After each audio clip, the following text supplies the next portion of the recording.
Hi guys, today I am going to show you how to trace a motion over many frames and then how to compile that all together and trace it as one fluid motion. So to do this, we're going to start in Photoshop, and in Photoshop you should have your layers from your video already sort of parsed out. Hopefully you have a layer mask on each one. If you don't, you should do that.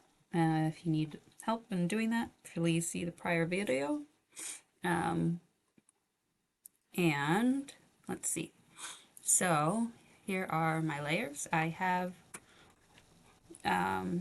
sort of isolated this last frame as the most prominent, the brightest, and then every other frame before that has an opacity that decreases as you go back through time. It is helpful to sort of isolate one motion or one movement that you can trace, right? And to do that, color is helpful in getting that done. So an easy way to do that would be to take this horse animation, duplicate it, bring it up here, turn that first animation of the horse off,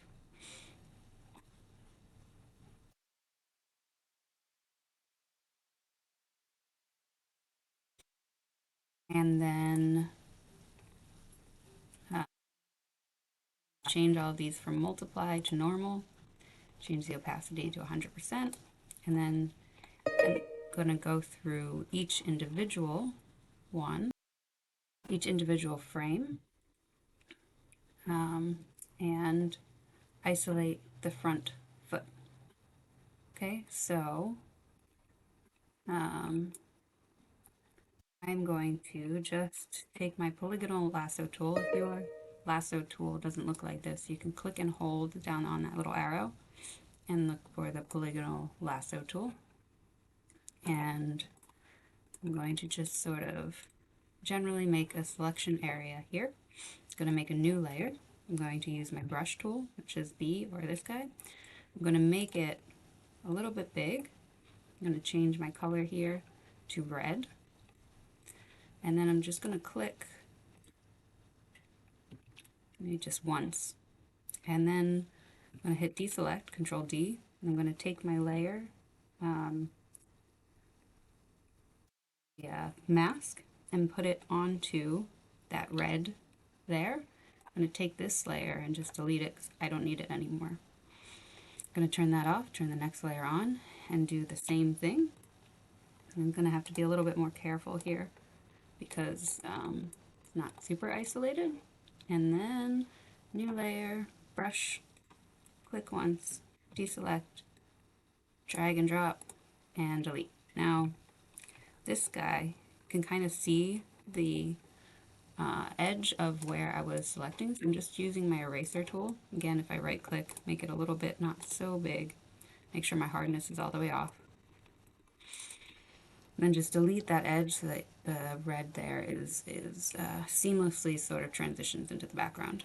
So if you do that for each frame, you will end up with a series of red feet, if you will.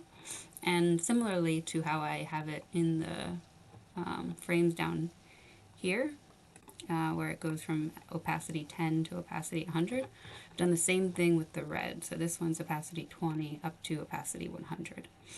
So that is how I get to an image sort of like this, right? And the way I inverted it was not just a black and white fill layer. I took a fill layer and I did invert. Boom. Okay, so what I'm going to do now is I'm going to take all of these layers and I'm going to right click and I'm going to say quick export PNG. Make a folder for your stills and select that folder, and then it will export your PNGs. Okay? And then we are going to go right over to Illustrator and I will see you there. Hi guys, now in Illustrator, do a file, new, and you should write in 30 inches, and if this is not in inches, you can change it to inches, width and height, create, okay, and then you can, in your lovely layers, here, make a layer that's called images. I would make a go away, make a new layer and call it background. Now you only have to do that if you have inverted your image. On my background layer, I'm going to just make a black strip here, and I'm going to lock it. And then while I'm on my images, I can do a file, place, and then in my stills, I can just import these guys and click, click, click, click, click, click, click, click, click until you click no more. And then select them all, and I would make them a little bit smaller. Then you can take that first image, drag it all the way down here, and then select them all again. And up here, you should have this horizontal distribute center button. And all of a sudden, it will be horizontally distributed evenly. Now I am going to just make them still just a little bit smaller. Please remember to hold down Shift as you do that. You can have them overlap, I don't mind that, but for the demonstration purposes, I'm not going to have them overlap. Again, I just make it a little bit smaller. You'll notice that the opacity transferred over. I'm okay with that. If you want to have them all be fully opaque and be the same transparency, that's fine too. The purpose is to really get a number of stills so that you can trace just one motion. So I'm going to lock this. I'm going to make a new layer. I'm going to call it front right leg. Okay, I'm going to make sure that that's the layer I'm working on. I'm going to use my pen tool here and start to trace out this front right leg. So I'm going to click 3 times actually. And the reason I'm clicking 3 times is because I want to make sure that each line has the same number of points.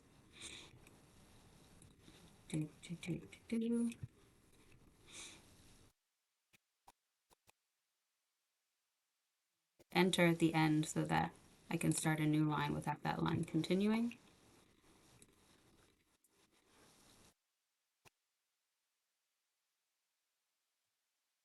Okay, great. Now I select these guys and they have a fill. I don't want that. I'm just going to make them all white.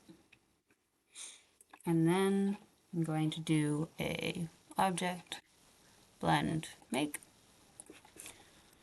And you can see just very simply that this goes up and over and down. The foot sort of crosses in on itself. So essentially this is blended at all these lines together. To change the number of blend, you could do blend options. So you can say specified steps and say 20 or 21. And you see that the number between each line, number of lines blending between each line has changed. Hit OK. I'm now going to lock this, make a new layer, call this motion lines. Make sure that's the line, the thing that you are connected to. With my pen tool again, I'm just going to click once at the top of each of the lines that I just created, each frame, right? Enter, and I'm going to do the same thing for the knee.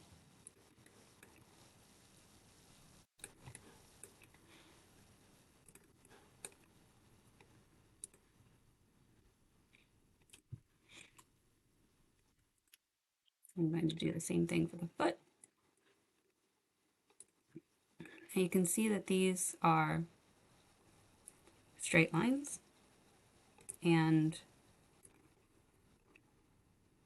what we're going to do in a minute here,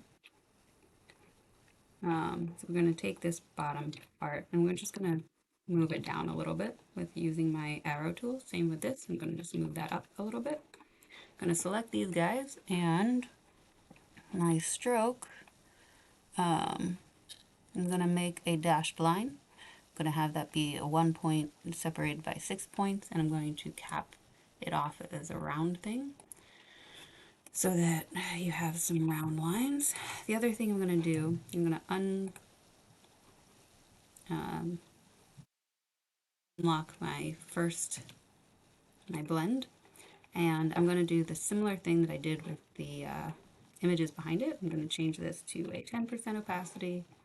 I'm going to change this one to a 20% opacity. I'm going to change this one to 30%. Change this one to 40%. This one to 65. Now this is maybe a little bit arbitrary, but you should be more precise than I am. The other thing that you can do, instead of just using the opacity, you can take this line and you can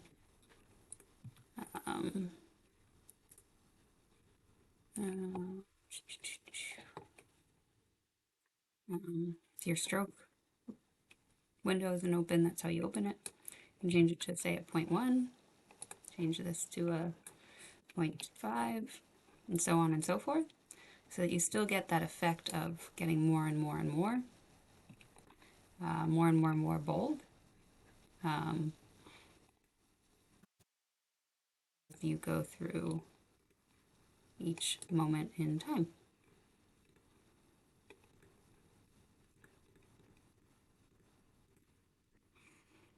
Okay, cool.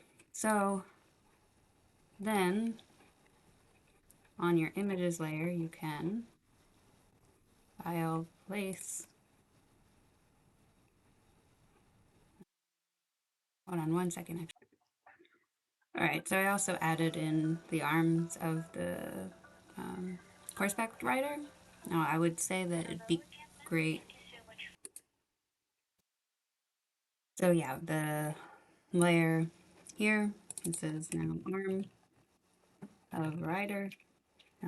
So having at least 1 or 2 items that you're tracing would be very helpful. So something else would be helpful would be to then do a file, place, and then if you add in that image that we created that traced the foot. The reason that we did that here is because of the fact that when it's overlaid on top of itself, it's a little bit difficult to see all of the layers, no matter what you do. So this is a good way of being able to know that you can trace this image. I'm going to then do a front foot compiled. Now on this layer, I'm going to similarly trace the foot.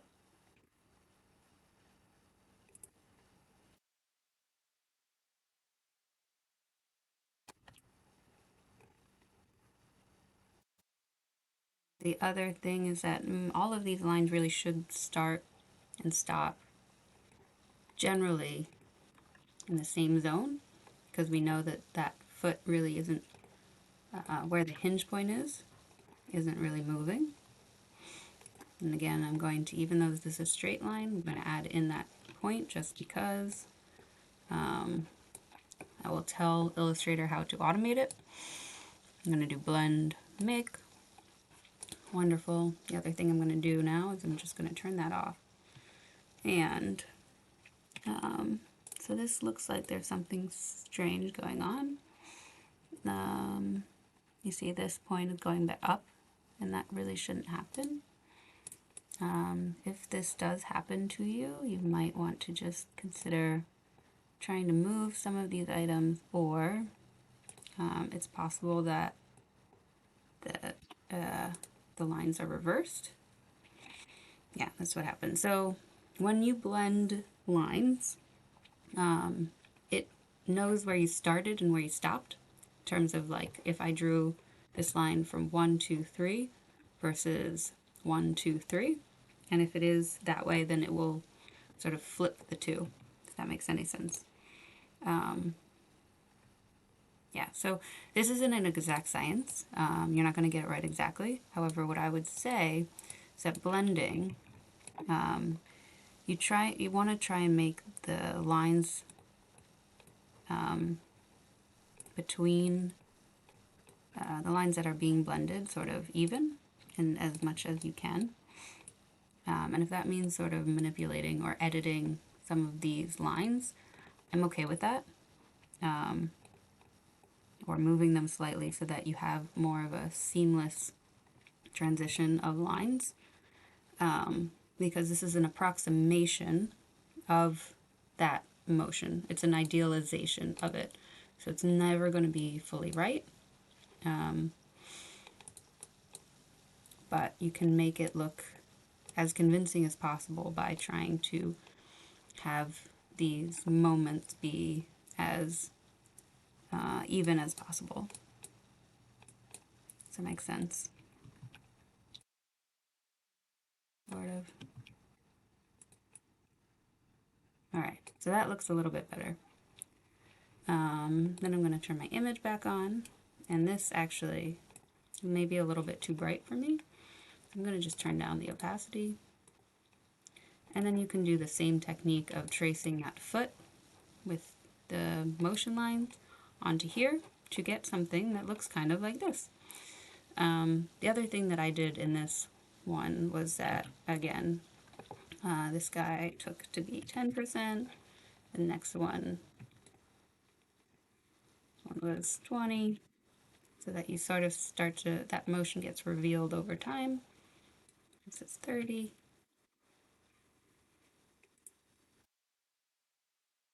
This can be 60. So that it sort of starts to emerge, and you're really focused on that final moment that you really want to emphasize, and then everything else before that becomes